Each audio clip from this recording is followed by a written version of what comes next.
ఓం నమో నారాయణాయ. వారాహి అమ్మకు నమస్కారం చేసుకుంటూ, అమ్మవారి దయ, ఆమె చల్లని చూపులు మనందరిపై ఉండాలి అని చెప్పి మనస్ఫూర్తిగా కోరుకుంటూ ఈ రోజుటి వీడియో స్టార్ట్ చేస్తున్నాను ఫ్రెండ్స్. ఇక ఈరోజు వీడియోలో మనం చూడబోయేది ఏంటి అంటే, మనం ప్రతిరోజు వారాహి అమ్మవారిని ఎంతో ఇష్టంగా పూజిస్తూ ఉన్నాం కదండి.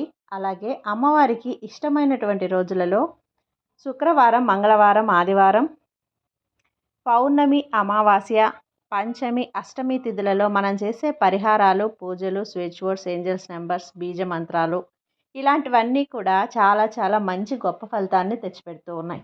అలాగే ఈరోజు మనం ఏదైనా ఒక విషయం చెయ్యాలి, జరగాలి అని గట్టిగా మనం సంకల్పం అనేది చేసుకున్నప్పుడు దాని గురించిన ఏవైనా పరిహారాలు, మంత్రాలు వాటికి సంబంధించిన ఏదో ఒకటి అది మనకు ఖచ్చితంగా నెరవేరాలి అని చెప్పి పూజలు, పరిహారాలు ఇలాంటివన్నీ కూడా మనం చేస్తూ ఉంటాం. మన పని ఏంటి?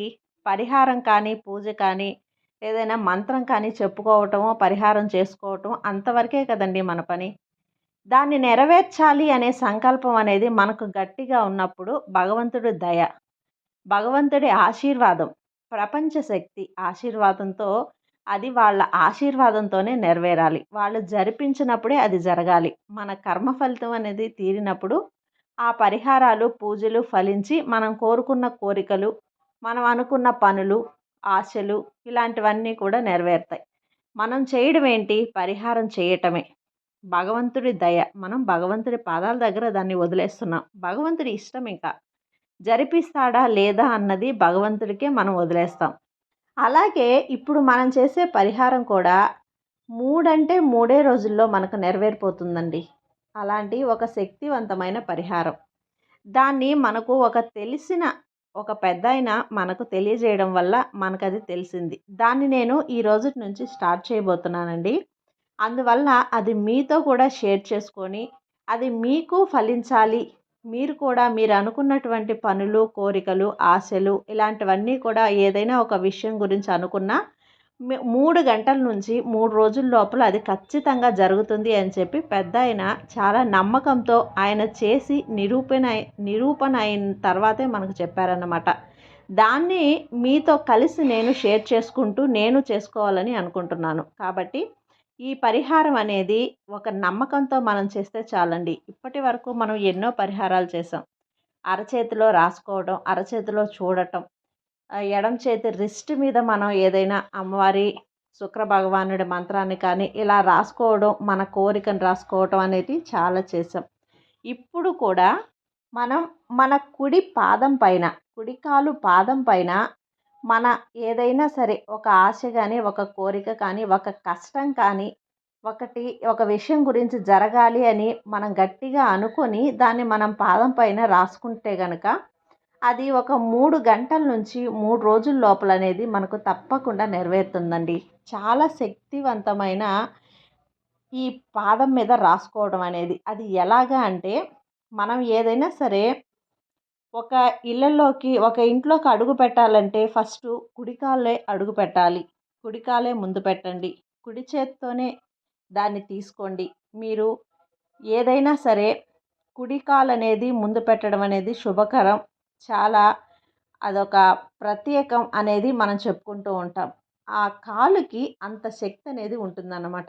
ఎవరైనా కూడా చూడండి, మేమైతే చదివిచ్చేసామండి. ఇక వాడి కాళ్ళపై వాళ్ళు నిలబడాలి.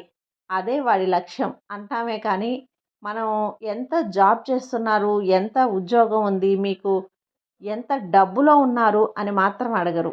మీ కాళ్ళపై మీరు నిలబడి ఉన్నారు. మీ సొంతంగా మీ కాళ్ళ మీద మీరు నిలబడి సంపాదించుకుంటున్నారు అంటారే తప్ప, మీరు డబ్బులో ఉన్నారు అని మాత్రం ఎవరు అనరు కదా! అంత శక్తి అనేది ఉందన్నమాట. కాళ్ళకి కూడా, మన చేతకి కూడా, మన శరీరంలో ఉండే ప్రతి అవయవానికి కూడా శక్తి అనేది ఉంటుంది. ఎగ్జాంపుల్‌కి చూడండి, మనం కుడి కాలు వేళ్ళకి మెట్లనేది పెడుతూ ఉంటాం. ఆ వేళ్ళకి ఎందుకు పెడతాము అంటే, ఆ మెట్టు పెట్టడం వల్ల ఆ వేలికి ఉన్న నరం అనేది గర్భసంచికి మనకు వెళ్ళి ఉంటుందన్నమాట. మన పిల్లలు సంతానం కలగడానికి ఆ మెట్టి వెండనేది మనం ఆ కాలుకి వేసుకోవటం వల్ల ఒక పాజిటివిటీ అనేది వస్తుంది. అలా ఇంకా ఎన్నో గాజులు మన చేతికి ఉండటం వల్ల మన నాడికి అనేది చాలా ఉత్సాహభరితంగా ఉంటుంది. రక్త ప్రసరణ అనేది బాగా జరుగుతుంది. ఇలా మన ఒంట్లో ఉన్న అవయవాలకి ప్రతి ఒక్క అవయవానికి కూడా ప్రత్యేకమైన శక్తి అనే ఉంది. అలాగే మన పాదంలో కూడా అలాంటి శక్తే ఉందండి. ఆ శక్తి వలనే ఇప్పుడు మనం ఈ పరిహారం చేయబోతున్నాం. దీనికి కావాల్సింది ఒకే ఒక రెడ్ కలర్ పెన్ను. ఈ పెన్ అనేది తీసుకొని మన కుడికాలు పాదం పైన ఏదైనా మీరు ఒక విషయం గురించి అనుకున్నప్పుడు ఆ విషయం అనేది రాయాలి. మీకు ఉద్యోగం కావాలా? ఉద్యోగం కావాలి. మాకు సంతానం కావాలా? సంతానం కావాలి. లేదంటే మీకు పెళ్లి జరగాల? పెళ్లి కావాలి. ఇలా మీకు కొత్త ఇల్లు కావాలి. మాకు కొత్త ఇల్లు కావాలి. భార్యాభర్తల సమస్యలు, తగువులున్నాయా? మా తగువులన్నీ తీరిపోవాలండి. మేము కలిసిపోవాలి. అలా షార్ట్‌గా ఏదైనా సరే మీ ఆశ అనేది దానిపై రాసుకోండి. ఇది రాత్రి వేళల్లో రాసుకొని పడుకోండి ఫ్రెండ్స్. చాలా అద్భుతంగా ఫలిస్తుంది. తెల్లవారేసరికి మీకు దానికి సంబంధించిన ఏదో ఒక సంకేతం ఆ విషయం జరగడానికి, ఆ సంకేతం ఆ విషయం జరిగే ఒక శుభవార్త అనేది మీరు వినగలుగుతారు. ఇలా మన ప్రతి విషయం కూడా జరగాలి అని ఒక ఆశగా ఉంటాం. ఆ ఆశకు మనం నిరుత్సాహపడకుండా ఆ విషయం జరగడానికి మనకు ఆ ఆశను రెట్టింపు చేయడానికి ఒక మంచి మంచి శుభవార్తలు, మంచి మంచి సంకేతాలనేటివి మనకు తెలియబరుస్తుంది. కాబట్టి తప్పకుండా కూడా ప్రతిరోజు అయినా రాసుకోండి. దీనికి ప్రత్యేకమైన రోజు అంటూ ఏమీ లేదు. నియమ నిబంధనలు అలాంటివి ఏమీ కూడా లేవు. ఎప్పుడైనా రాసుకోవచ్చు. కాదంటే రాత్రి వేళల్లో మనం రాసుకొని పడుకుంటే గనక చాలా అద్భుతంగా ఫలిస్తుంది. కాబట్టి తప్పకుండా కూడా ప్రతి ఒక్కరూ ఇప్పుడు నేను చూపిస్తున్న ఇమేజ్ ఉంది కదండీ! ఆ ఇమేజ్‌లో నేను ఎక్కడైతే గుర్తు చేస్తున్నానో ఆ గుర్తు దగ్గర వచ్చేసి మీ కోరిక, మీ ఆశ అనేది మీ విష్ అనేది రాసుకుంటే గనక తప్పకుండా మీకు 3 గంటల నుంచి 3 రోజుల్లో నెరవేరుతుంది. కాబట్టి ప్రతి ఒక్కరూ కూడా సరదాగా అలా ట్రై చేసి చూడండి. నమ్మకం కలిగాక మీరే కామెంట్ చేయండి. అది ఫ్రెండ్స్ ఈరోజుటి వీడియో. ఈ వీడియో మీకు నచ్చినట్లయితే లైక్ చేయండి. అలాగే సబ్స్క్రైబ్ చేయండి. మరికొంతమంది భక్తులకు షేర్ చేయండి. సర్వే జన సుఖినో భవంతు. జై వారాహి మాత.